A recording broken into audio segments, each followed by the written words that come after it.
You walk into a brightly lit clothing store, the music is pumping, clothes are everywhere, and then you see it. A store employee is just making a beeline right for you with this huge, eager smile. Oh, yeah.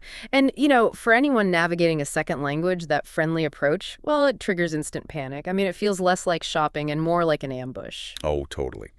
And today's deep dive is really about disarming that ambush. We're Nice. unpacking this incredible masterclass from Emily and Paul over at the Easy English podcast. Right, focusing entirely on essential shopping vocabulary. And we want to keep things at a nice, steady pace today, really tailor this for the English learners out there. Exactly. Our mission is to map out the exact phrases you need to shift the power dynamic in a store. Taking you from feeling like a deer in the headlights to being totally in control. Which is so important. And that power shift, well, it has to happen the second the employee asks, may I help you? Because if you don't have a plan, You just end up awkwardly agreeing to look at things you don't even want. right, just to be polite. Which is why Emily and Paul's defense phrase is so brilliant.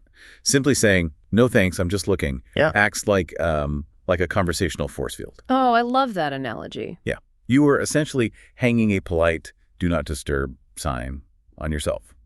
It gives you the breathing room to browse around without someone, breathing down your neck. But I mean, that force field does have an expiration date. Eventually, you actually need to find something, whether it's a t-shirt or pants, a dress, maybe some shoes or a jacket. True. You can't just hide in the aisles all day. Exactly. So the psychological trick here is transitioning from avoiding the employee to, well, giving them exact parameters. You have to take the lead. So instead of wandering aimlessly, you approach them with something specific, like, do you have this in a medium?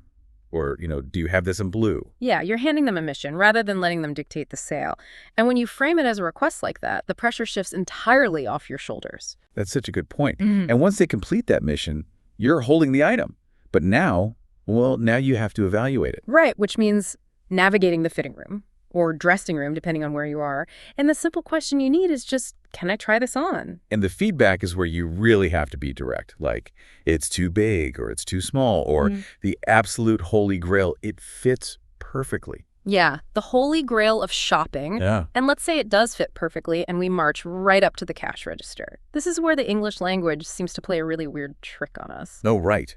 Because if I take, say, a single pair of pants to the counter, I am technically holding one physical object. Right. But Emily and Paul point out that I can't ask, how much is this? I have to ask, how much are these? That feels completely counterintuitive. It really does feel strange, but there is a mechanical reason behind it. Wait, really? What is it? Well, think of pants or shoes or even glasses as two identical halves stitched or paired together. English treats them as a team, not a solo player. Yeah, because they function as a pair, they permanently lock into plural pronouns. So a single sweater gets, how much is this? But a single pair of pants demands, how much are these? Precisely. And mastering that tiny grammatical pivot is what makes a buyer sound incredibly natural at the checkout.